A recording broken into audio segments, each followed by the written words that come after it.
for tronen kong lige nu. Har det høje øje med min kongelige ju. Giv mig mere guld i lam lige nu. Rigtig som politiker. You making a song with Beanie Man, but you never get back to Beanie Man. You ignored Beanie Man. I heard that. Yeah, I had a chance to do something with him, but I was in a time in life there where I couldn't cope with all these things. Yeah. That was at the time. It was just after Natasha died.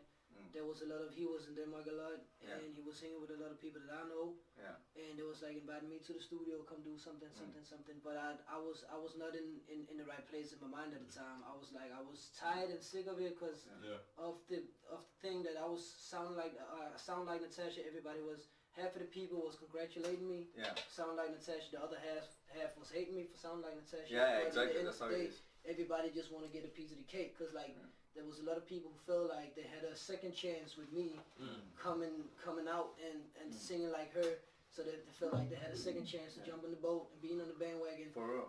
But do you regret like that you let the opportunity to be on the beat on the same song? Nah, definitely not. Do you regret like, oh maybe fuck, I could have done that? Nah, not even, cause like everything happens for a reason. So for me it's like I went on stage with Beanie Man a couple of years after that at the place called The Rock, where I was the warm-up for him. Yeah. And I went to the backstage with a big fat joint.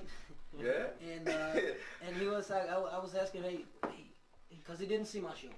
So I wanted to do something special for him. Right. Special, so he can Beanie Man. I mean, that was my Beanie Man. Nobody was saying no. That's why when I read up this article that Beanie Man tried to make a song with you and you was not available, I was like, what the fuck wrong with this? Seriously, I was like, bro. Because if I get a call or a message or shit from Beanie Man like, yo, I want to put you on the song, I'll be like, right away. Yeah. I don't give a fuck how much shit I'm going through right that time, but I'll be like, yo, this is King Beanie. Sing my nigga. Who got keys to the Beanie Man? I understand. So I was like, yo, man. I understand, but I never understand that shit. I was like, I went to the backstage afterwards though. Still, I went to the backstage and I asked him, hey, can we smoke a joint before we go on stage? He was like, nah, cause you know we ain't got time for it. And I put one of these big fat joints. Put it in, rub it in his face. And I was like, but I got this already pre-rolled. And he was looking at it. Excuses. He was looking at it going like, alright, fuck it. So I lighted it up. I fixed it, made it all perfect and shit. And it took the first roll like. He smoked a quarter joint in one fucking drawer. I was like, alright. I fixed my money on the joint. I was like, I ain't gonna say shit. So Smoke your own. I fixed the joint, and I was like joking, saying like, hey, you want another puff? And he was like, yeah, hell yeah. Like, same shit. So smoke a half joint in 2 fucking drawers, like. So I was like, cool. So he said, hey, I gotta be on stage now. Like, he went on stage, and I didn't drink before my show, cause like I wanted to be all fresh. Imagine he came to my show and saw it, but I understand that. That's nice. That's anyway, business opportunity. Yeah. So I was like, alright, fuck it. I took my drink. I went downstairs. I was standing close to the stage, and he was on stage. He played like 10 minutes. Yeah. He played for 20 minutes, and then all of a sudden he was playing Come Again, and I saw the motherfucker starting to get high as fuck. Yeah, like he was on stage. Now it's working. He was fucking up in the Come Again song, and I mean that's me singing Breaker Jam. You should actually know this song. You should just be on your back spine, right? And he started fucking up, and then all of a sudden he's looking into the crowd and looking at me with the face going like, you did this to me. You finna get your ass on fucking stage. You did this to me. So I was like, hiding a little bit. I already chilled with him in the backstage. I wasn't concerned, and plus at the time I was hanging with a lot of artists because. I see myself as one of the biggest and one of the greatest. So for me being with these guys, that was like, this is my league. This is where I'm supposed to be at. So I was not even there. Of course it was Beanie Man. Yeah, for sure. But music-wise, I will still be better than him and when I had the age that he has. That was my mentality. Still is a long way. But so I came on stage, gave him the mic, and we started singing. I was not even thinking. He started rapping some shit, and I was like, I've seen the shows at the time. I was like sucking into all these dancehall shows, going like, give me the mic. So I was with the mic, and he started singing. I interrupted, go like, yo, wait, check this. And he was like, what the fuck just happened? I said, alright, cool, I got you. I got you. He started singing again, and I'm like, okay, cool, check this. And then we went into the chorus, go like, he got out, that's like, whatever. And then we came back to the second verse. And the DJ started to fuck up in the mixes. Yeah. Oh. And he was like, stop mix the thing. Was it Just on play the purpose? thing. Yeah. Was it on purpose? Stop mix the thing, just push. Yeah, just stop mix the thing, just play the thing. I was like, cool. So I said, put your right foot up. So I put my foot up on the monitor. speaker, yeah. And we started singing. And the DJ started mixing the bullshit again. So he fucks it up. At the time I start my part, he fucked up the beat so the whole beat stops. Yeah. And I'm just taking the flow Beanie just did. So I'm just You just keep going. Yeah, straight acapella. Start singing. And then my last punchline is that I'm name dropping myself. I'm saying, Kaka, I know that I sound like Natasha. And that's my last line, and the whole crowd goes crazy. And Beanie tries to sing again, but he needs to But the crowd is too loud. Too loud. So it's like you just snap the shit out. Beanie man be on stage like, one more cloud. So the whole shit was just mad, and after that it was just chilling, vibing, having a good time. Salute you guys. We have big Kaka in the building. We have big Kaka in the building, man. So Kaka, we're just gonna take you one more round. Yeah. On our show, we talk a whole lot of bullshit. Yeah. Yeah, we also do We that. ask a lot of bullshit questions. Alright. And we have this boy right here. Yeah. If we ask you a question that you really don't feel like going there, Yeah. you are welcome to just spunk that ass. Alright. It will tell you a shithead. But Alright. then you can skip a question. Okay. But in exchange, Yeah. you take a shot of You your get fun with me. favorite.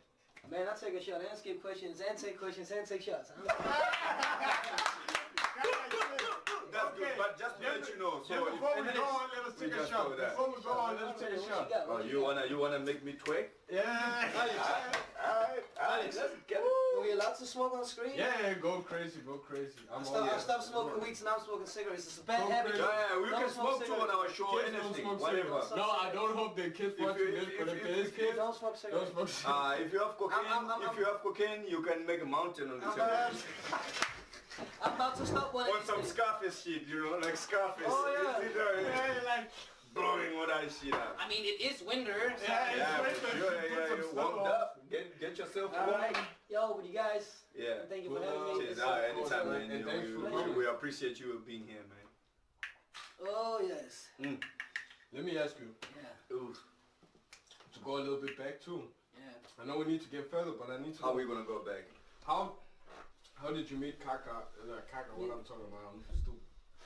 How did you meet Wafande and Natasha? How did that happen? I met Natasha first because I'm trying to make it short. Yeah. I started a school called the Free Gymnasium when I was 14. Okay. And after 2 days, I was bored as fuck. And I had this one friend, and we were sitting at this meeting at the school because there was a lot of meetings. It's a political school, so we're having a lot of meetings. And I was like sitting there, and I was like, yo, this is fucking boring as hell. What we gonna do? And he said, what you want to do? I said, I want to go to Christiania, man. I've never been to Christiania. I'm 14. I've never been to Christiania. I'm from the suburbs, man. Show me something. So we went to Christiania, went to Wonderland, and I had the first draw on a joint at the time. And I got high as fuck. And I remember sitting in Wonderland, it was this big skate hall in Christiania. I'm sitting there and I'm snipping on some kind of paper. And I pull up the paper, I'm looking at it, that's called the flyer. For these guys, I didn't know at the time. So I was looking at it and I saw the regular colors, like I called them back in the days, regular colors, red, gold, and green. I was looking at it and saying, what the fuck is this? This will say Reggae Splash, Chen, Miss Makuba, Natasha, up and love 'em.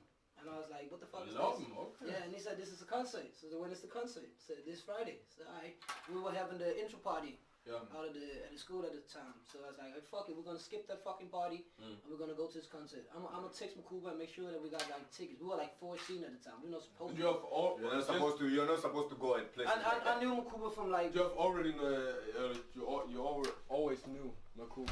Yeah, I've known her for fans. like like an auntie. So I've known her for years, but we hadn't been talking for like because I was a kid at the time, right? Okay, yeah. And I texted her and said, like, yo, I just attended this school. We want to go to a concert Friday. And she was like, alright, come. So we go to the. So she let you in. Yeah, She's so the one we came to the concert. I think we came there like the doors opened at 8, so we were there like 8. And because I didn't know how to go to a reggae concert, nobody shows up at 8. That's stupid. So, but I showed up at 8, and I was waiting. It turned 10. I was waiting. I was texting Kuba, like, what the fuck you here? You said 8. Christian time. I didn't know the fucking time. Right? I was fucking... That's African time. I was plus reggae time on top. That's like at least an hour and a half. African breast. So we waited until like 11, then Khan showed and Makuba showed up. I was like, when is Natasha here? Yeah. And she was like, I don't know. Like, alright, fuck it. We waited another hour. Then it turned 12, like 12 fucking at night. I was like, when's she here? And Makuba told me, yeah, I just texted Natasha. She told me she's on her way home to change. And then she's counted it. That was 12 o'clock. That's like 12. So around 30 minutes, 1, 2 o'clock. They go on stage. I was like 14 at the time, and I was supposed to go home and all this kind of shit. We watched the concert, dope ass concert, and after the concert, I couldn't find my friend. And I was like, because they're 14, they fall asleep in the club. Somebody. My friend already knew people out there, so he had to run a little business. And I was up at the concert. I was like, fuck it, I'm gonna go to Makuba. I'm gonna tell her, dope ass concert, thank you. Yeah. And maybe just swoop in a little hello to Natasha, right? Just sneak. That was the plan. So I went over there and I said, hey, Makuba, man, dope ass concert. I really appreciate it. Thank you for letting us in and all these kind of things. And she was like, yo, you gotta meet Natasha, man. We went over to Natasha. That's just the plan just falling down. Man, it's working. So we came over to Natasha and Khan was like, hey, this is my younger cousin, this is my nephew, Kaka, blah, blah, blah. Natasha, hey, what's up, little Kaka, man? I haven't seen you for years. Apparently she knew me from TV. No. At the time I was like 14. Not TV too. No. She knew me from TV too. She knew me from Makuba. He's looking 22 still. She was talking shit. This guy's just bullshit. But then after that, I fucking went to the backstage with these. I ditched my friend, like big. Yeah, fuck my friend. I couldn't fucking find him. You were in the backstage now. I went to the backstage. I was sitting with these guys for like until 6 in the morning. I've been in Copenhagen for 48 hours at a time, so I didn't know shit. So I was sitting in the backstage for like, I don't know, until 6 in the morning. And then I sneaked all the way home because I was supposed to go to his place and sleep. Yeah. But I couldn't find my friend. And of course, at 6 in the morning, nigga left. I mean, of course. So I had to come home and like try to open the door quiet and shit and go to bed. And my father came the day after, like, cause if I'm telling his mom, he gonna get this. So he told me like, when did he get home? So like around 7, 8. When you supposed to sleep with your friends? Yeah, but he ditched me. He got drunk or some shit. Okay, fine. And then afterwards, I just started hanging out with these guys. I came to every fucking concert, did the same shit. And with Wafande, we were out playing at fucking Philippine. Yeah. I was like, at the time. Who was playing? You or him? Me and Wafande, different But is that the same time you met? No, that's the same time. But how did you get you and Wafande get to know each other and fuck with each other? That was because of the concert. You guys have like a history. I think that was like 3-4 years after. I was like this major underground star, like ghetto star for real. Everybody in the underground knew who I was. I was killing the stage at the time. Yeah. And I was out there. We played concerts with the shit. I was going around acting all like, Then I heard somebody. Yeah, when you just get off the stage, you just feel like you're like. I was 18, 19 at the time. I was on my peak. I had my fucking show going on, and then I heard somebody singing. That sound dope. So I went into this tent and I saw this tall ass motherfucker on stage. It was like, yo, this dude reminds me of myself, man. Shoot. So I watched his whole fucking concert. I was stoked this shit. Like, oh damn, who the fuck is this? Yeah. And then after the concert, I went over to him and go like, yo, what's up, man? You fucking dope, man. I like your shit. Then 2 weeks after, I'm out at Nemo Land singing. He's there again. He passed by and I say, hey, yo, what's up? What's up, man? Hey, Wafande, right? Hey, I met you a couple of what's up? You want to hang with us? You want to smoke a joint? And he was like, yeah, I can chill. So he was like, hey, what you doing today? So I'm actually going to the studio with Fresh Eye. I got this session. You want to come? Fresh Eye. Yeah. And he was like, I ain't got nothing better to do anyway, so I might as well join you. Yeah. So I made him walk from Christiania all the way to fucking Stanlos out back in fucking Amor. But those long legs can walk anyway, man. You could have walked him to Africa, bro. He didn't want to walk. You could have walked him to Africa like that. Let's go. We're going to Tanzania right now. I was broke at the time, so he was like, can we just take a cab? And I was like, I knew if we're going to take a cab, I might be the one who's going to pay. That's right here. It's just over here. It's just over here. It's just close to the bridge. And when we came to the bridge, I was like, it's just close to the football pitch. We almost there. It's So like all the of a sudden building is we shifting, it's right. moving every time. So all of a sudden we've been walking for like, I don't know, half an hour, 40 minutes or some shit. And he was sick of my ass. He was like, you made me walk all this fucking, we could have taken the metro, we could have done so many other things. Yeah, we had a lot of options. Then we came to the session. And I had this session, I was working with Fresh Out on this beat called No Respect. And I was sitting there and said, I asked him, hey, you want to join? Just put a verse on it. And he was like, hey, I can do that. So I was sitting at the time, I was like hip hop up my mind, I was sick of everything. So I was writing my shit like, fuck people, they ain't got no respect, whatever, y'all can suck a dick, like some gangster shit, right? Yeah. And then I went to the kitchen because I needed some water, and he was like, hey, I got this verse for you. You want to hear it? So I said, yes. Show me what you got, like. Show me what you got, rookie. Because I feel like I was the dopest motherfucking cool at the time. So yeah, what you got, man? And he was like, Jolly, did it hustler, man. I was like, oh shit.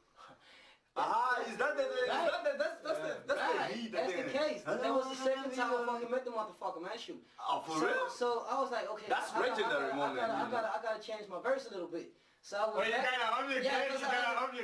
I just had to make it like fit into it because I was going on some gangster shit and he was going on like happy good time shit. Oh yeah. So I was like, okay, I'm just because it's easy for me to fake my lyrics. Yeah, I know. I tell myself I have songs that I never release because I record it and then I send it to someone like, yo, put your verse.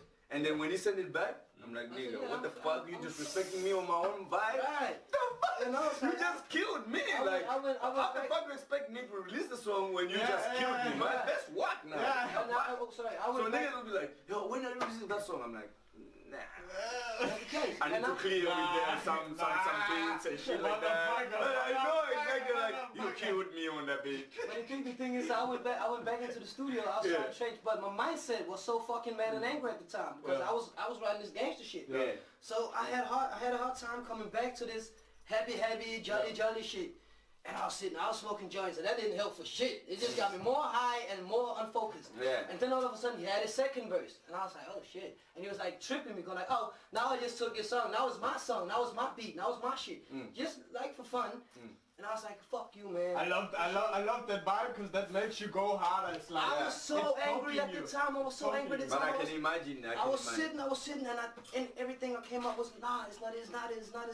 And then all of a sudden, they're sitting there, they're waiting. We've been there for like hours. And they go like, then all of a sudden one finally came to my face, go like, and plus I had my friend with me, a female friend with me, so I kind of like, I felt like I had to show off. You know what I'm saying? And then all of a sudden, oh, he's taking all the shots. I'm like, oh fuck, this is some bullshit, right? This is some fucking bullshit. Do you remember? Like, this is my friend. Do you remember who this female friend was? Yeah, she's living in France now.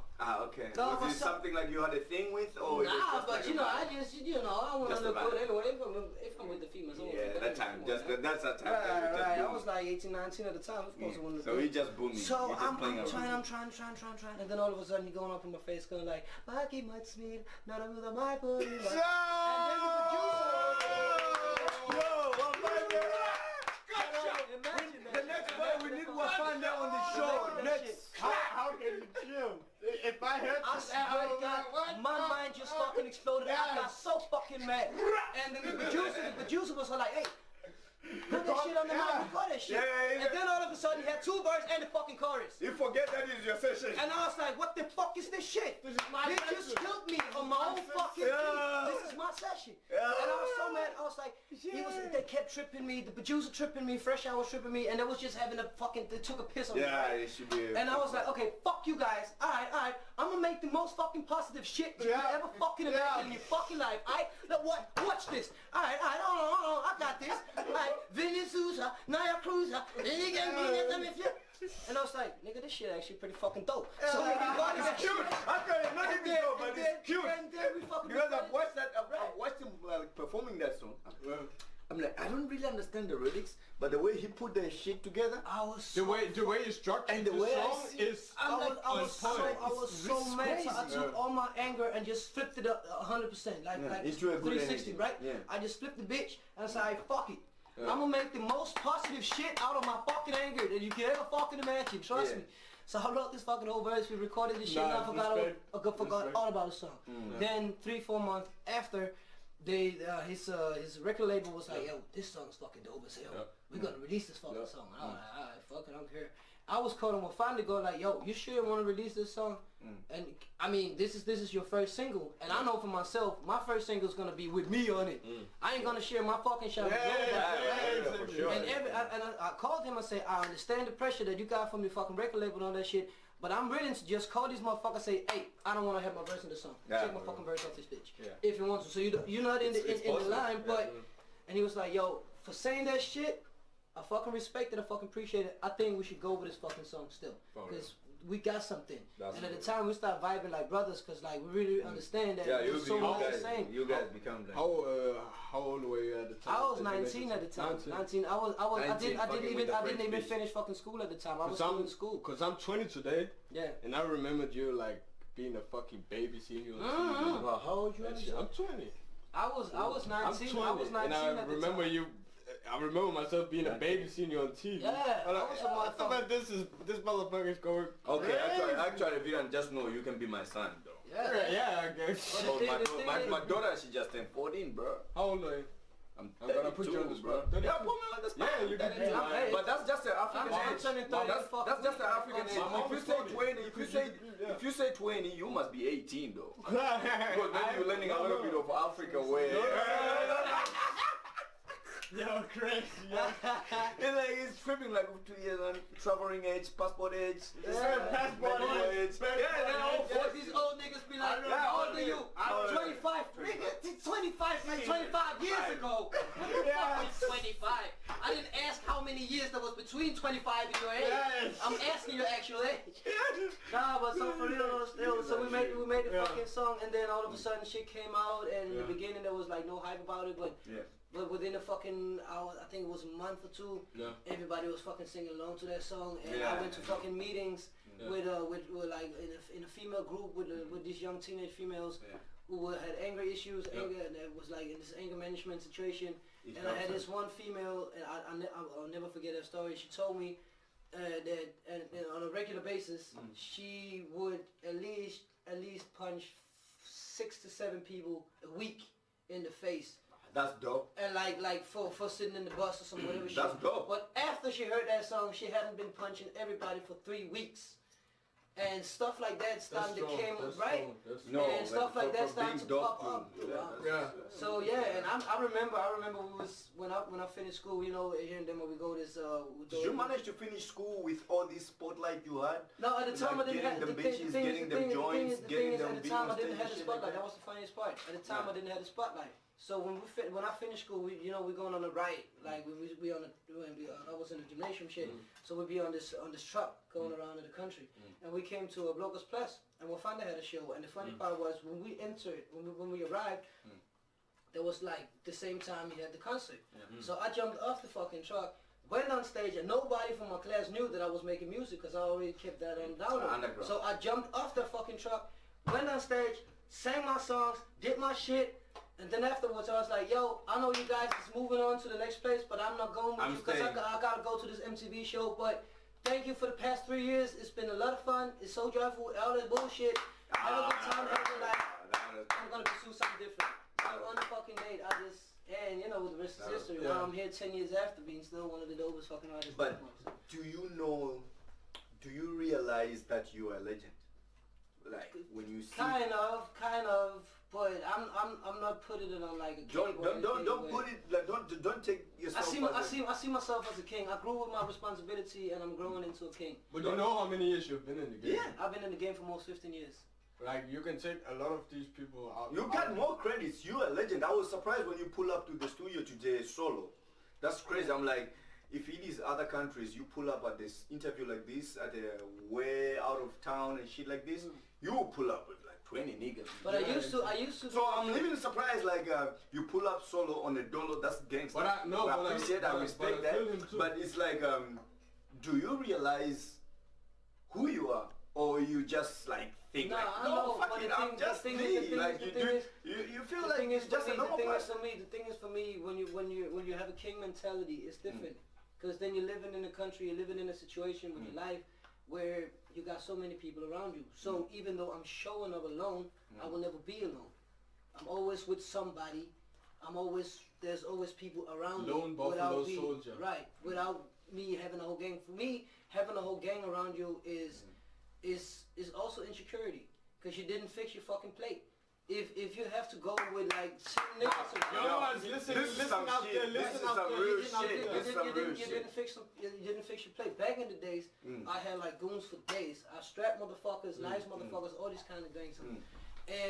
And I realized that growing the balls, just walking alone, being myself, being alone, shows more to the people, shows more about who the fuck you are and where you are in your life, right? For everybody out there, because sometimes you can end up even catching up some stupid cases, some criminal cases, just because the people you hung around. Right. And because like here in Denmark, if one of your homie close to you catch a case and you was there, you didn't even do anything, they will be like, yo, you also get the fucking case. So you can end up being affected with all these people around you for doing some stupid shit. Like, so it can be even good. You've seen it on TV, on the internet. You're gonna get hit with conspiracy. Yeah, exactly. Just for being around people. Yeah, plus you've seen it with these guys, all these rap artists who's out there right now. Yeah. And I've been like them. I'm just on the second round. They on the first round. And me on my first round was the same shit. I had fucking 10 to 15 goons around me at all times. And no matter where I went, there was always somebody. Yeah. And people were strapped like crazy. And that's not always a good thing. Because like I ended up in stupid fucking situations. Not because of my friends, also because of myself, because when I knew I had 10 motherfuckers around me, my ego was blossoming. Yeah, it attracts virus. It attracts bullshit. Plus my ego was so big, and I didn't care. Not that I was hiding behind my friends, but I wouldn't care. Come up to my face, I slap your shit. Cause I'm ready to fight you anyway. Yeah, but I have got 10 goons around motherfuckers me. who gonna fight you. Yeah, I ain't even gonna fight. I'm just gonna watch. Right. My dogs will eat you. Yeah, my dogs gonna eat you. My dogs will eat you alive. I think for me is the case for me is that I came to Copenhagen in the beginning alone. I didn't know nobody.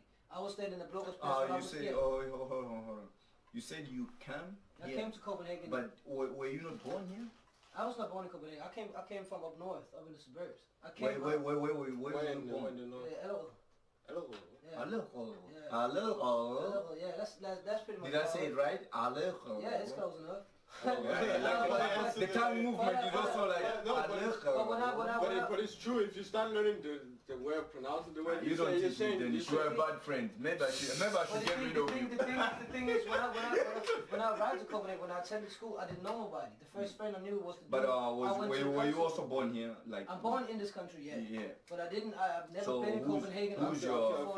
Who's from Africa between your mom and your your mom, she's from Tanzania. Yeah. That's also why I have this king mentality, because I came from a queen, so I'm supposed to be a king. Straight up, that's gangster. But the thing is, you speak very good English. You even speak better English than I do.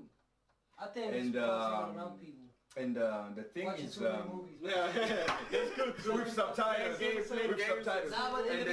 the thing is, like, you make music, but most of your music, I don't think I've ever heard English song. I got a lot of songs in English too, but I was just focusing on the Danish part, because like when I was 19, I had a chance to release the Give My To Me song or go to Jamaica. And I was like, I remember Natasha told me back in the days, because I sworn to God back then, I was like, nah, I am never gonna make any fucking songs in Danish, on God, never. Because there was this fucking, everybody was copying shit, everybody was doing what everybody else doing fucking in the foreign countries. So I was like, I'm not gonna do that shit, I'm gonna do my shit in English. Natasha told me, start out in Danish. Learn how the business works. Learn how your people change around you. Learn how you change with the situation, and if you fuck up with a song, you can wait 3 months and then pop a new one and you're all good. If you fuck up when you go to a foreigner and you go international, it's a long way. No, but it's always the best idea to maintain the home base first. That's best idea. Once you get your home base, then you can go up. There will be benefits. I would say, because like there is from home. The thing is, it's too small. That's what small, but take the challenge from the start. Exactly. But it's also different times, because like when I started 10 years ago, nobody was making reggae in Denmark. Nobody was making music in the same way. It's first the last 3 years dance hall and everything has right. And plus I came from Natasha's like team, so for me she started some shit, and Natasha's plan was to make reggae a solidified thing in Denmark. Like with all respect, but not some Caucasian dude making some copy songs from another reggae song they heard on foreign. She wanted to make like reggae a cultural movement because she came from dudes like Sky Jews, like Super Mike, from the original people who actually made reggae happen in Denmark prior to Natasha for like almost 15 years before that. Since the 90s and the 80s, there was this group called Sky Jews. Sky Jews sound, with all respect. Sky Jews is a big Sky Jews is like, if not the root, then one of the biggest foundations for reggae in Denmark in all, Sky Jews, in total. Whether you make it in it's been putting up like big shows. For me, because I have some small beefs with some of the other reggae artists, only because they don't show Sky Jews respect. None of us would have any fucking chance to make reggae in Danish or whatever, or be on fucking stage screaming "pull up" or "rewind" or whatever, if it wasn't for Sky Jews. So respect, every time I go on stage, shout out to Sky Jews, shout out to Sky Jews. And that's also what I wanted to do, because when I do stuff, I do it. I'm not doing moments, I'm doing movements. Same also here. But the thing is, like, you're an African too. You have to understand that that's where your queen is from. That's my new thing. Yeah, so you belong there. Yeah. So why don't you at least maybe push more of maybe English music? You can make Swahili music because you didn't grow up there. You cannot speak Swahili fluent. Swahili is actually my first language, so I got. But you can't fuck with it fluent, right? Yeah, I can fuck with it. Yeah, easy. Yeah. For real? Yeah. So should we turn this beach up to Swahili shit? It will come, not right now, but it's in the making. Because we can turn this beach up and turn it into a Swahili conversation. It's in the making, but I haven't been speaking Swahili for years. Yeah. But maybe just to make it in English, so you can at least connect with your roots. That's what I'm doing right now. That's more because they will fuck with you like, oh, that's a Tanzanian boy. He's rapping the music industry in Denmark.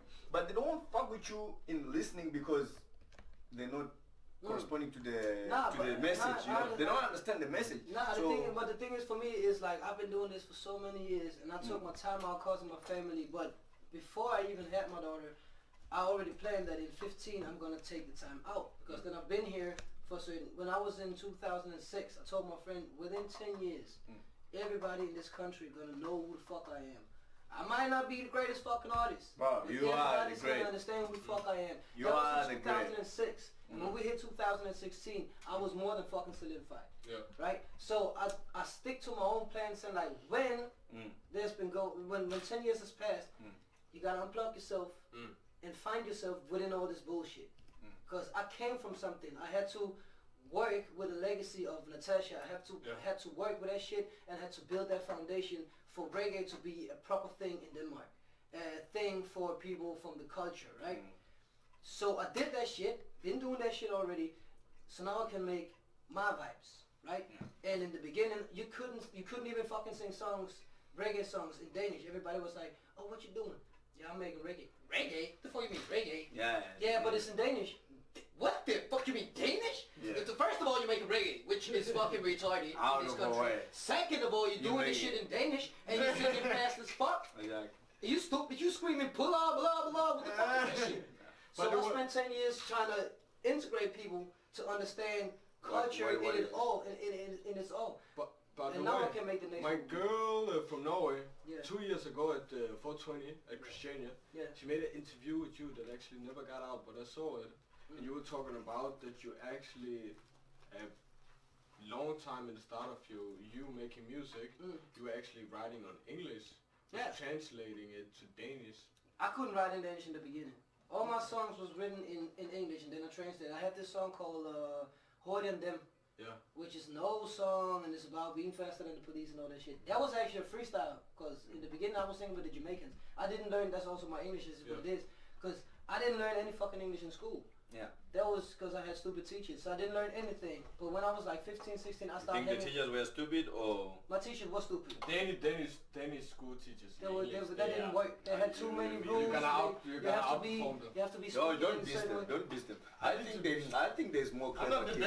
I think there's more clever kids in Denmark than any other country. It's getting better. I wouldn't say that it's because of the teachers, because there's a lot of fucking teachers that if you're not a smart kid, I'm a smart kid myself. But if you're not a smart kid, you're gonna flop because of the teachers. Like 70% of these motherfuckers flopping in school is because of the teachers. Because the teachers ain't teaching you shit. It's not that they don't try to teach you shit, but they can't teach you anything. They're not teachers.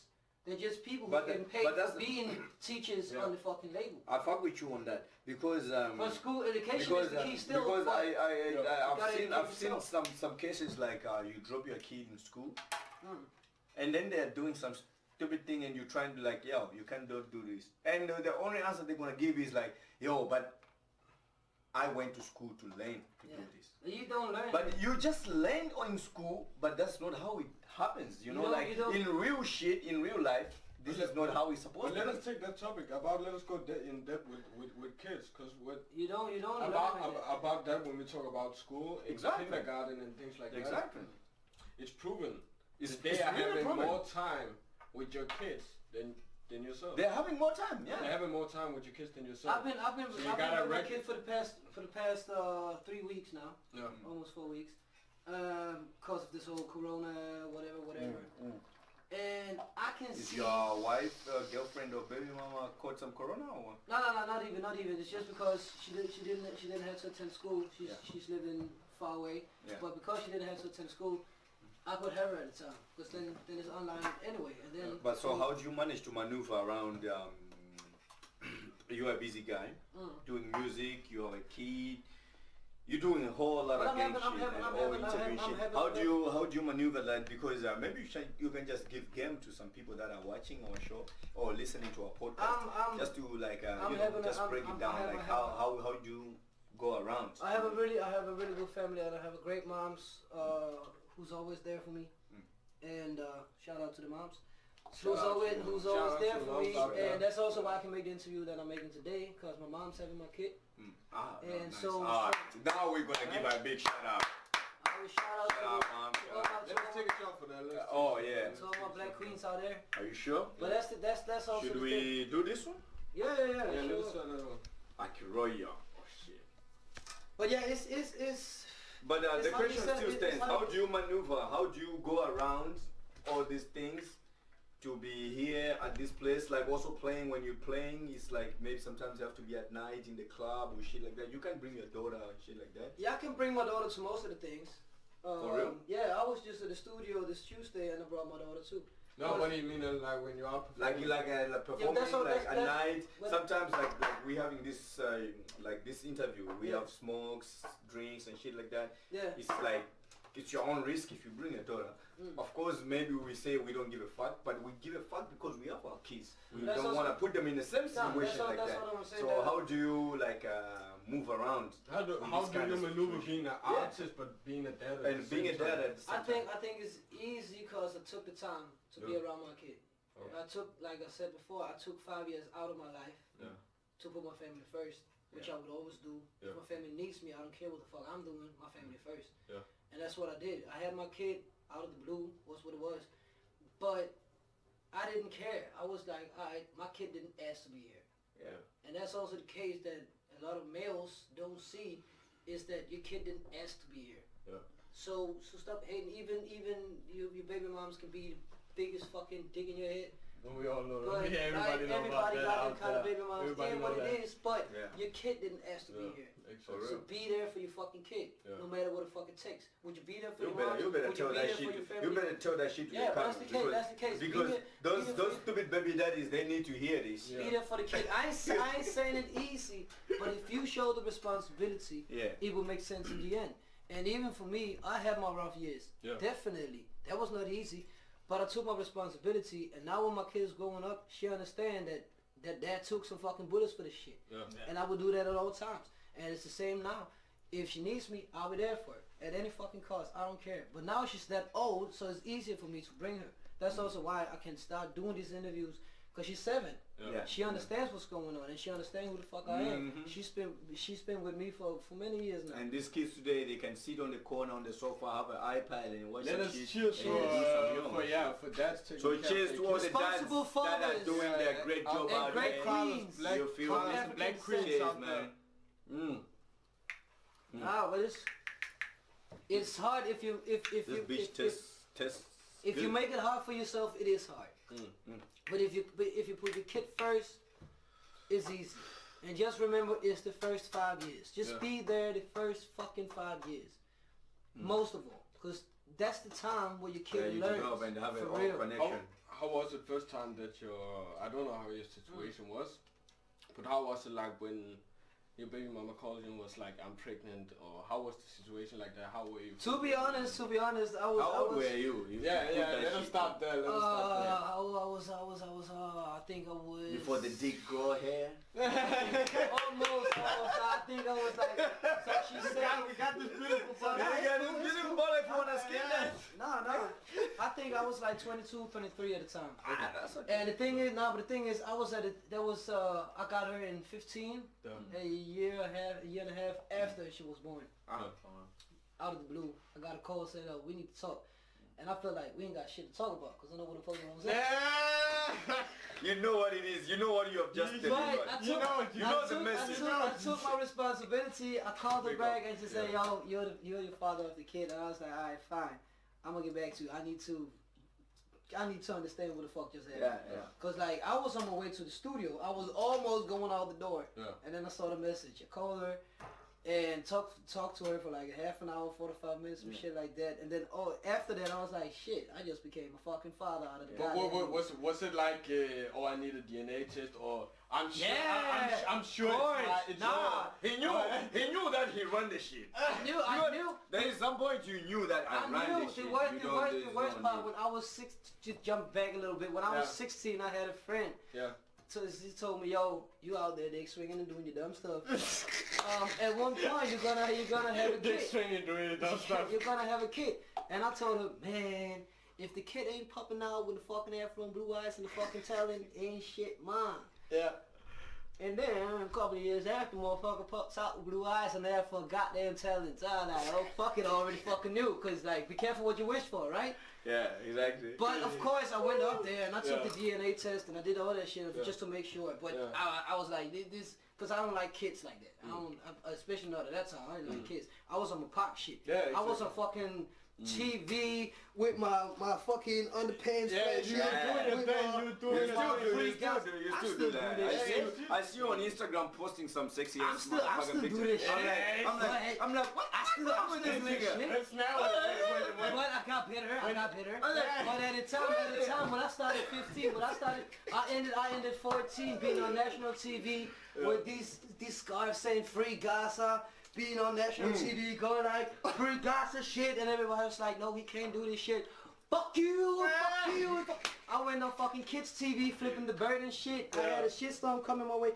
At the time, I didn't fucking care. Yeah. I was like, I was young, I was wilding. I didn't expect myself to turn 25. Conrad, bring them chicken over here, man. 2 seconds. I was going nuts at the time, and I told myself, man, you need to calm the fuck down, or you're gonna be dead before 25, because you're going way too fast, and you're doing way too many things, and you're pushing it way too hard. Can you go more in depth with when you're saying too fast? It was like I was partying too much. First of all, I was pushing myself, my body, my soul, and health way too much. I never slept. I was just out there being on point all the time. Yeah. I was not focused. I was not drunk driving, but I was sitting with motherfuckers who was high when driving. I didn't wear no seatbelt. I had a view on life that often Natasha died. My whole view, I kind of like. We heard about these stories that whenever crazy. You're drunk.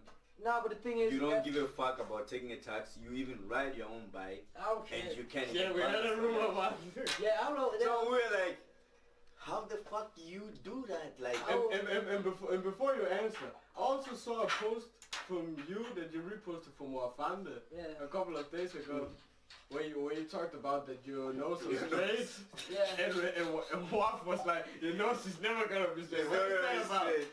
And you're driving drunk on the bike, and there was 5 days before my 27th birthday. Yeah. And I just linked up with a friend I hadn't seen for years. Yeah. And he had this bar in town. And I don't know, at the time I think I just got finished with my business with the whole society, and I finally had my daughter, so we had to celebrate, whatever. So I got drunk as fuck, right? But I was been drinking whiskey all night. And I remember calling my girlfriend like 500 meters before home, calling her saying like, you need anything? And she was like, nah, I'm cool. So she needs some some Coca-Cola, you need something. Cool. That's why we always do like, fuck it, I'ma get a Coke though. So I'm riding my bike and I see the kiosk over here and like, alright, fuck it. I turned the fucking, I was on the bike, so I turned it way too hard. And what I didn't realize was that the front tire was flat. So when I did this, shit just blocked. So I flew over the steering wheel, but everybody been falling on the bikes before.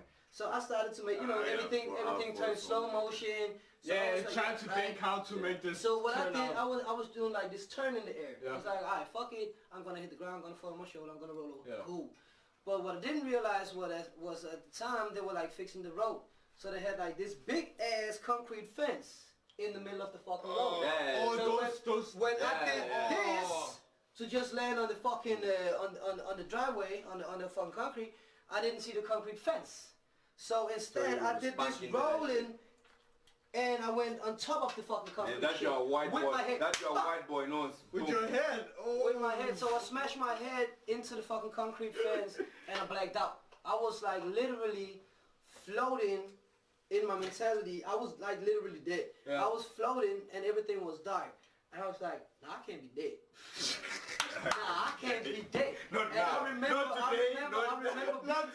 I'm not trying to have those situations like where I feel like, okay, I'm gonna die. No, tonight. This shit's gonna sound crazy though, but when I smashed into that shit, because I remember here, I'm seeing the concrete fence like, yo, I'm finna die from this bullshit. And then I smashed into bam, everything went black. And I remember the feeling of... And you're just in this dark room like, fuck. This is darkness, and I feel like being my soul, not myself, not my body, being my soul. And I'm like, y'all can't be dead. And I'm looking, I can't, no. I can't be dead. And I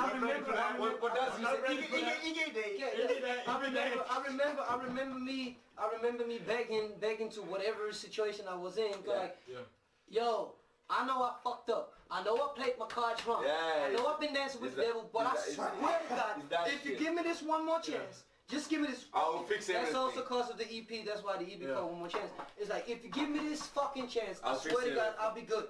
I take my responsibility. I'ma grow. I'ma be that king I'm supposed to be. I'ma take my fucking responsibility. Just bring me fucking back to life. We're gonna take a shot for you for your survival. And the craziest part was when it was like I got this sucking feeling like all of a sudden, boom! I came back to my body like, and I sat and I couldn't see anything. Take a shot for his survival. How I'm pulling. I was not how I'm supposed pulling to like I was waiting in the club. And just to finish it off though, is I came back to my body and I remember sitting in my body. I felt like I was back in my body, but I couldn't see anything. Couldn't hear anything, but I felt like I was back in my body.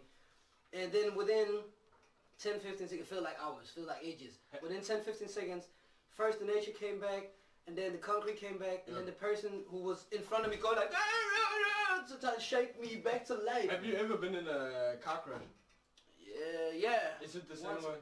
No, because this time I actually fucking died though. In the car crash I didn't die. We were lucky at the time, but this time I feel like I actually fucking died. And that was like... The way you black out, and it's just like... Tell us the story of your car crash. What happened? That was me and my friend being stupid as fuck. It was like icy roads. We was young, inexperienced, and we were driving in this car. How old do you think? I think I might be around 17, 18, some dumb stuff like that, and he's a couple of years older. And we in his car, he's in his firm car, like with the firm he's working with. And we driving around on these icy roads, and he's pulling the handbrake, and we making the car slide and shit. And then, you know, you ease off on the handbrake, and then you press the speeder again, and you can move on and do the same bullshit. And then all of a sudden, at one point, he forgets to, like, release the handbrake. And he presses the speeder, and then the car gets out of control. And then we crash into this light pole, like, we had the direction, like, going straight for it. But then, for some reason, the car switched a little bit. So we hit it on the edge of the car. And the whole force went around us and into the back of the car. So everything that was in the back, like, he had shit strapped up with elastic and shit. Everything just popped out. And we were sitting in the car. I have this shit on fucking video. We were sitting in the car going like, what the fuck? We just survived this bitch. Send us that video. We're gonna feature it into our episode. We was going like 40. Exclusive. We was going like 40 kilometers per hour at the time. We were speeding way too much. It was plain stupid. we were speeding way too much and we crashed into the light pole. We were sitting. I remember the fucking video because we was listening actually to the song with Beanie Man and Natasha, Better Than Them. Yeah. And we were listening to the song and then the car crashed. Boom! Everything went silent. Only the handbrake go like beep beep beep beep.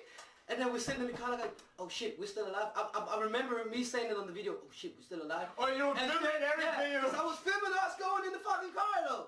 So I remember me, the voice go like, oh shit, we're still alive. The whole car is blacked out. Yeah. And then all of a sudden, the song came back on. Oh yeah. And oh shit. So you are still alive. I just crashed. The radio's still working. Yeah. With the fucking Peter Man song, just started over, stopped playing again. It was like, hold the fuck now, we need to ease, man. Fuck, we still Alright, no, Kaka, we did a lot of this is stuff, way man. too much fun. We don't even want to end our thing. Yeah. But the thing is, I have more questions for you. Yeah, sorry. When you're ready to go, you let us know. Yeah, I got time. I ain't got You no- got time, right? got time, Okay, we just want to make sure because we don't want to hold you. Maybe your security is waiting for you. Your Nah, driver. We don't want you to pay all that shit I don't roll while to you're deep still that no here. more. I don't roll to deep no So more. when you're ready to We go, never know, you we tell us. never know. But we got so much shit for us here. Yeah, Right now we I had got some food. We're gonna have some wings. These wings, because we noticed you that you're a weed guy. Yeah. So we had some deep fried chicken in some weed. Before we get it introduced, fry. I would like to say we got a special guy in the kitchen named Conrad. But I can't do weed no more. No, these are not smoking. No, These are just no smoking. No, but deep fried. even You're not gonna fried. get high. You're not gonna be high. It's just some deep fried chicken. Danish Because pot we didn't and know that you made of- stopped smoking, bro. It's no skunk. So we try to.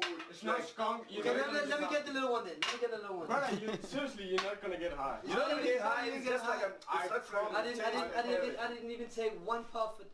Don't you have any like hot sauce or whatever? Yeah. Barbecue, we got Caesar. Man, like, you want hot sauce, man? Like, yo, Yeah, alright. of course I want hot sauce. Yeah, alright, man. But taste the thing first, brother. I taste it. But having a black dude eat chicken without no hot This is sauce, what we it's like. decide we should. Yo, do for everybody, you, thanks to feel me? Conrad for making the chicken. Yeah, shout out to Conrad. Shout out to Conrad.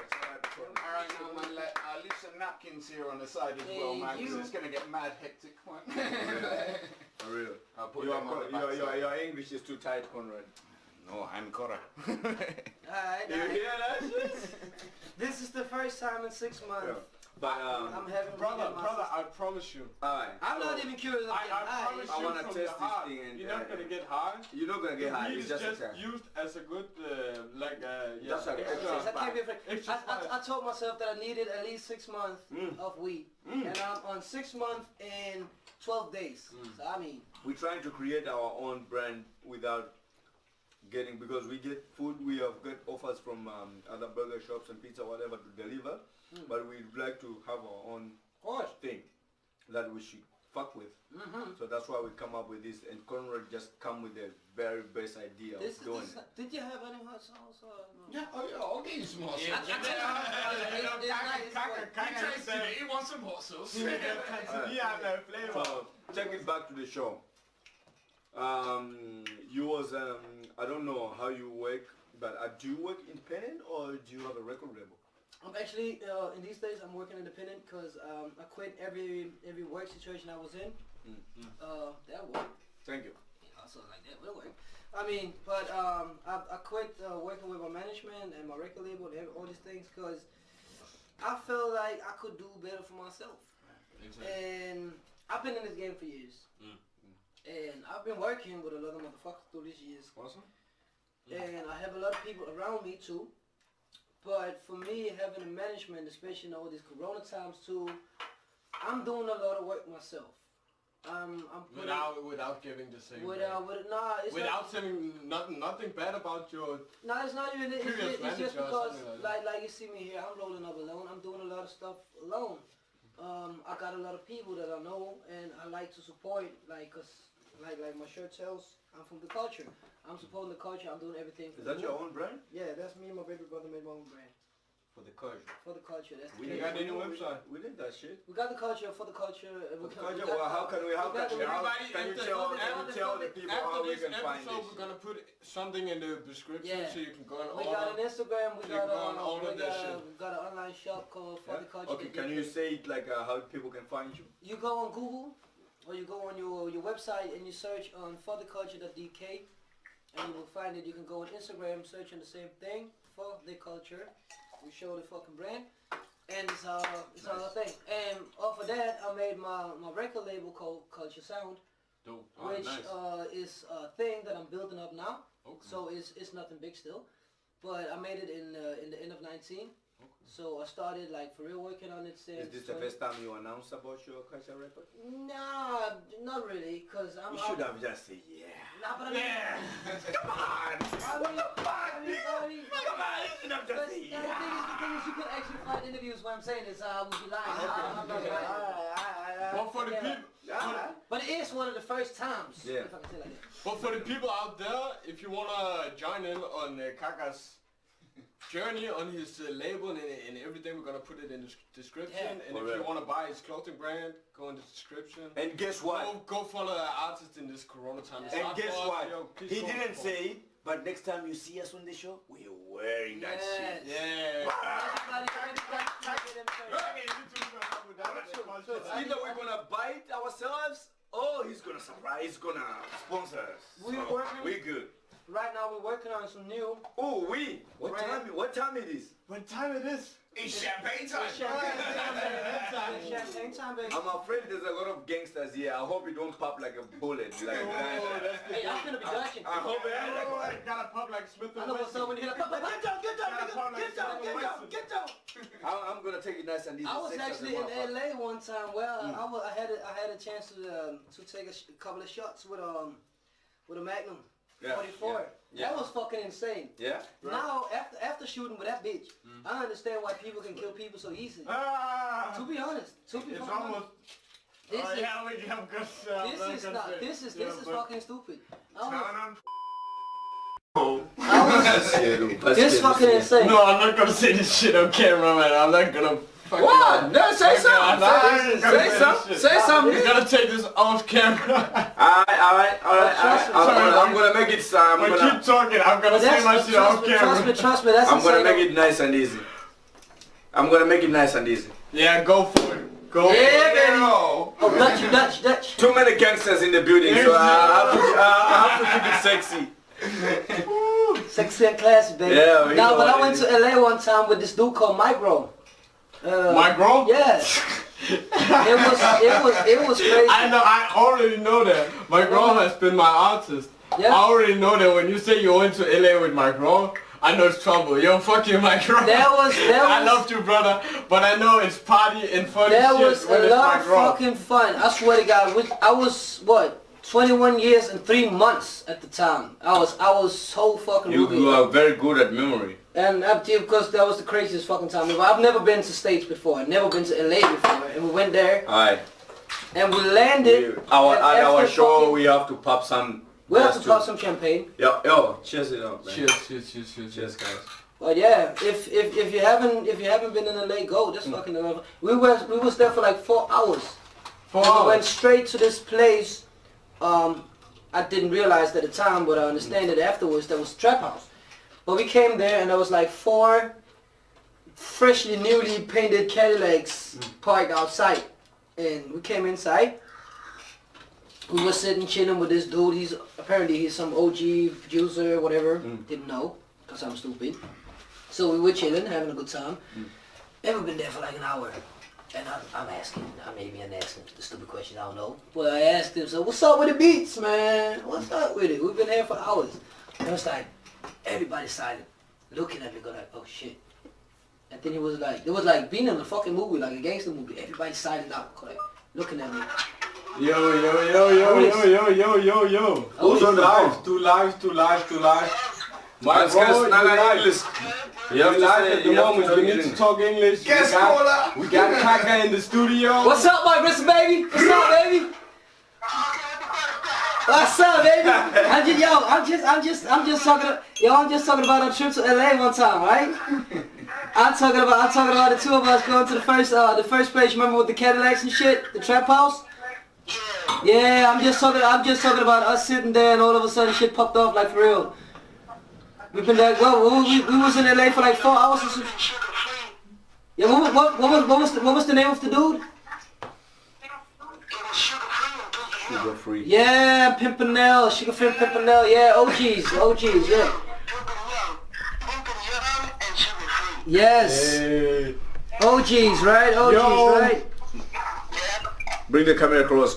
Yeah, you bring that camera. Nah, I'm just talking about us sitting there and me being all young and rookie and didn't understand shit.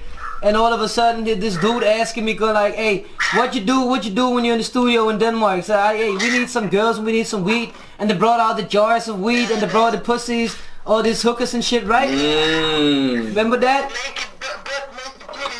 Butt naked titties and shit, right? People coming in. Alright. Thank you for having us tonight, brother. But we have to go on with our show, man. Let me talk quick. Yeah. Yo, Mike, quick.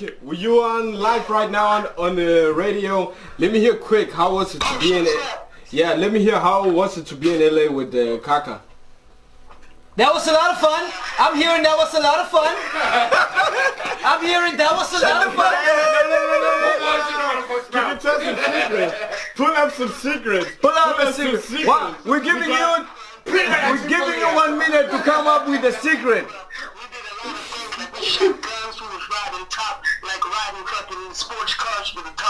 Yes, sir. We had fucking 5-0s putting guns to us. No, thank you, man. Thank you so much. Thank you for putting it out, man. We appreciate it. I'm gonna call you later today, man. See you, man. Thanks for the call, man. It's closed, man. It's closed, man. We coming, I'm coming, we coming. It's all good, I'm coming, baby. Yeah, he gotta come. But brother, good to get your view on everything, man. See you later, man. I'm gonna call you, man. Thanks, everything. Okay. Yeah, big up, Alright. We just had Mike Raw on the call, you know. Yeah, nah, that's Mike Raw. Mike Raw, keep it like a G. Hey, Mike Raw. He's not even trying to snitch. He's like, oh, we had a good time. We shoot some guns. We had some vibe and the orgies and shit. That was cool. We went to some clubs and shit. We did all stuff. But yo, Kaka, tell us about this. You working independent right now? Yeah. Huh? Yeah. What you prefer, to be on a record deal or being independent? Well, that depends. Cause right now I have this EP coming, and we're trying to shop it to a record label. Actually, this is 5 songs, and they're only gonna sign us for the 5 songs. Cause I really like being independent. Cause I got so many people around me, and I got so many independent people around me that I feel like that's also why I made the name Culture Sound. Cause I don't want to make a record label. I want to make a platform to like promote people who's making the sound of the culture. So that's my whole situation, being that king level shit like I was talking about before. For real. So I like the independence. You are a king. Once you feel like a king, you are a king. Bro. Yeah, but I feel like never. We've all seen what's the movie, The Lion King, right? Yeah. I feel like Simba.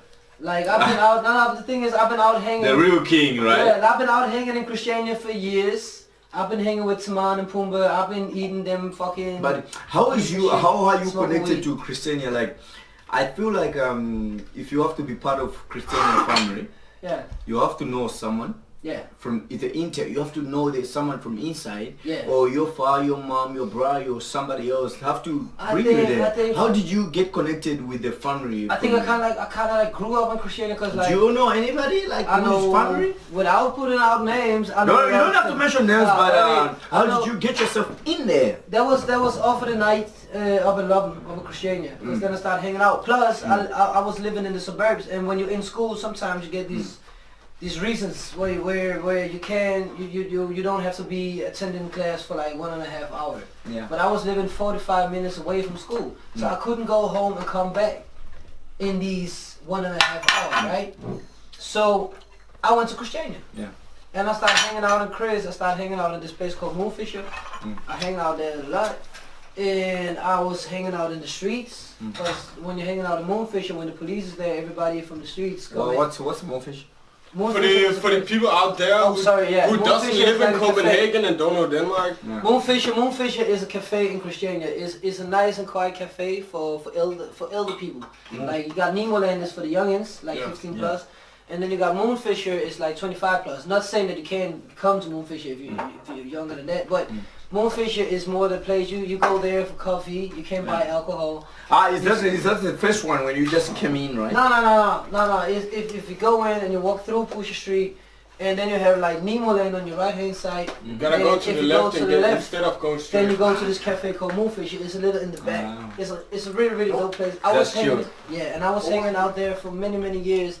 I knew and started to know a lot of people because of me sitting there, and I had a friend who was freestyling back in the days before iPhones and all that shit. We sat up there because we skipped school, of course, and we sat there making freestyles, and we had this small speaker and just rapping. So everybody knew us from there, and I was hanging out in the street. I was going to an opera and playing a lot of concerts. Were you involved at some point in the street? I would say so. I'm not a thug like that. I'm one of these guys. I'm like a street journalist. Like I'm telling what's happening in the streets. If that's snitching. Not snitching, like nah, cause I'm not a gangster rebel. Gangster rebels are snitches. Cause how No. Okay.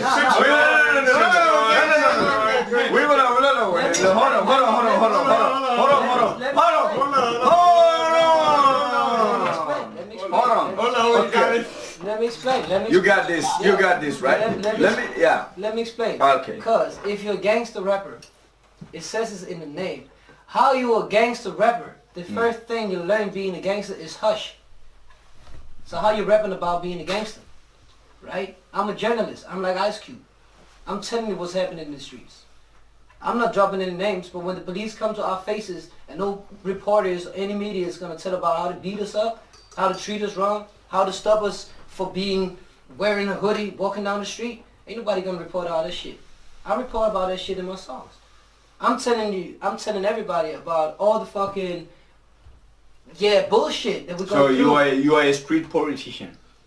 No, I'm a journalist. Oh, I'm gonna know the street politician. Yeah, because you can be a journalist. Like the governor of the street, you mean? Yeah. But when you come like a street politician, is like you focus more on the street, but on what's going on in the street and give it out there. Yeah. But in a way where you don't set nobody up. No, hell the fuck no, I ain't no snitch. Shoot. Yo, chill. You can be a snitch on the road. Nah, hell the fuck no. We don't work with snitches. We don't fuck with snitches. If you know our show, we don't fuck with snitches. Nah, but if you know you're a snitch, you're no welcome on this motherfucker. Like Ice Cube. We don't welcome no snitches. Disclaimer. Everybody knows about Ice Cube. Man, let's take a chance for the how we get abused by police brutality. How we get stopped for just being us. How did you see the movement of Black Lives Matter in Denmark? I like it. I'm supporting it. You're supporting it? Yeah. But do you think it's working or like? I think it's working, but I don't know how polarized the whole shit is. I don't know if you go out and you talk against the fucking society. But like if you take it back in 10 years ago, right? I did the same shit. Yeah, but the time it wasn't maybe this vibe like this. No. Like where George Floyd has to be killed and people has to stand up and say but we have still been fighting for these black lives. But how do you feel like when people say Black Lives Matter and you have to stand up? You are not black, you're not white, you are some kind of some kind different. You're in between, right? Yeah, so it's like you can say fuck white, fuck black. You are on that thing. No, I don't think saying Black Lives Matter is not saying fuck white people. Yeah, but no. But at this moment, it was Black Lives Matter, fuck white people. Let me just explain. Saying Black Lives Matter doesn't mean that I'm saying white lives doesn't matter. No. The thing is, like with people coming out saying all lives matter, is I would love to all lives matter. Every life matters. Yeah, but the thing is, until Black Lives Matter, then every life matters. All lives don't matter, apparently. Thing is, when I was out, especially in the beginning, there was nobody feeling my vibe doing all that shit. I always wear this.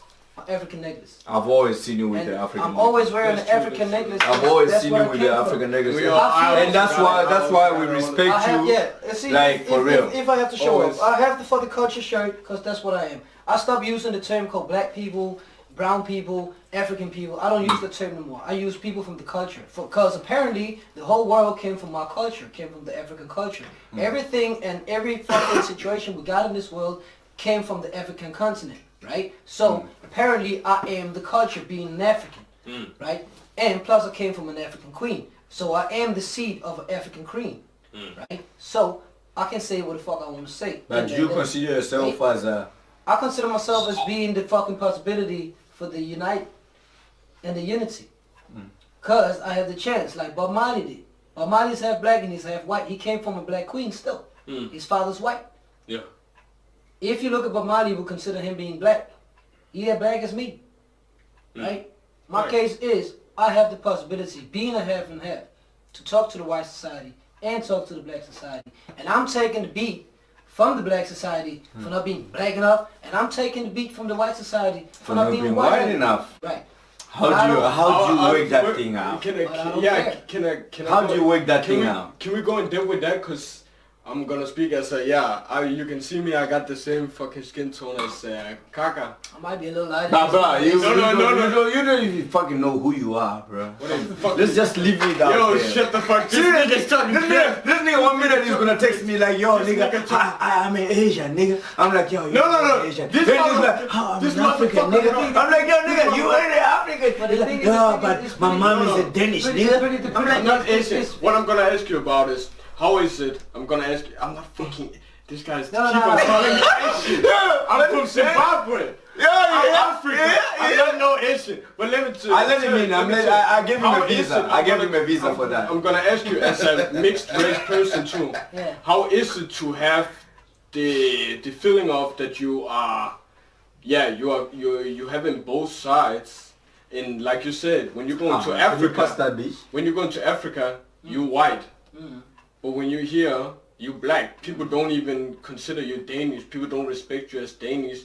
They're like, well, why the fuck are you here? Well, the thing is, for me, is people don't respect me. So if you go from the situation that people don't respect you, you don't care whether you're black or you're white.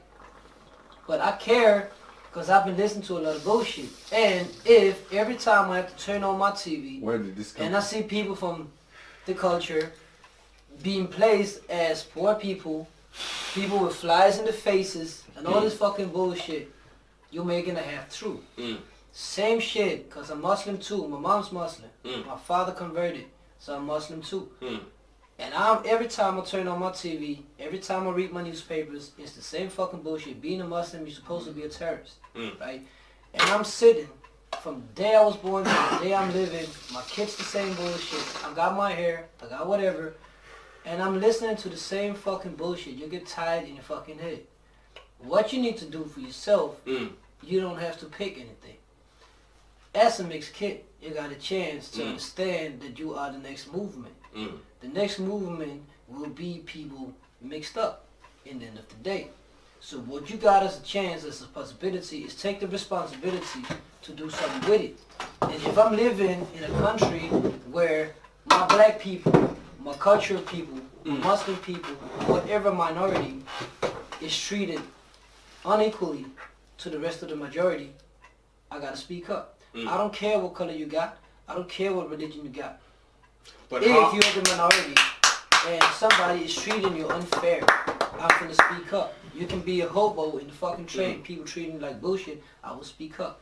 Because that's what it is. We gotta speak up for the people who can't speak up for themselves. But you gotta mix. I can say that, right? You gotta mix kid yourself, and my kid is mixed like crazy. Yeah, but she's South American, she's Danish, and she's African. Exactly. And the history of you growing up, how do you teach your children that you go through this situation where how do you not get too like confused in your head that when you go to Africa or the country that your family might have come from, that they might treating you as white, and when you in Denmark, they're treating you as black. It depends on who the fuck you are. Because when I play my cards and the way I play my cards, I stand tall in the position that being an African kid. But in the same way, I'm listening to my Danish part. I ain't de-recognizing my white side. Yeah. I'm embracing the both. But if I'm living in this country, I'm seen as a black dude. I'm seen as a brown dude. I'm seen as different. Yeah. So I take that responsibility and I work from the platform. Meaning that if I go out in the streets, I know what people expect. Plus I'm 6'2". I'm dangerous as fuck. I'm tall as hell. So people already there expect me to be dangerous. I'm wearing a fucking big bomber jacket and shit. Yeah, and I look fucking gangster. Fuck if you're skinny or something, you can be... So, I'm trying to like, not be in that type. So, if I'm hanging with Caucasian, I got a whole, everybody here on my family side is the Caucasian side. So I grew up with Caucasian people. I grew up with what you would call white people. I grew up in the white society. I've been through my shit. But I'm not letting that shit affect me as a person. When I have my kid, I'm teaching her to stay in the ground. Yeah. In the level of being a... Everybody dance This is Old2TheNew. Big Kaka in the building. A.K.A. villaindulu together with... Fire Rocket. you already know what time it is. And today we had Kaka in the studio. If you want to check out... the young cactus, every name. If you want to check out everything Kaka do, go into the description. We're gonna put all of the links to his clothing brand, his label, TikTok, and we're gonna put his TikTok, Facebook, Instagram, Facebook, everything. Hey, go follow, YouTube, go support the artist, and especially go and fucking buy his clothes. Yeah. All of us artists, we really need support in this time. It's Corona, it's bullshit. Please support us. Yes, sir. Big time. It's Old2TheNew.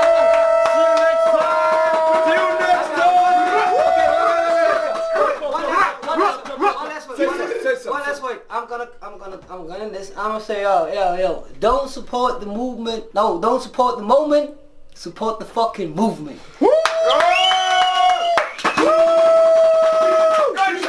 Kaka. We are.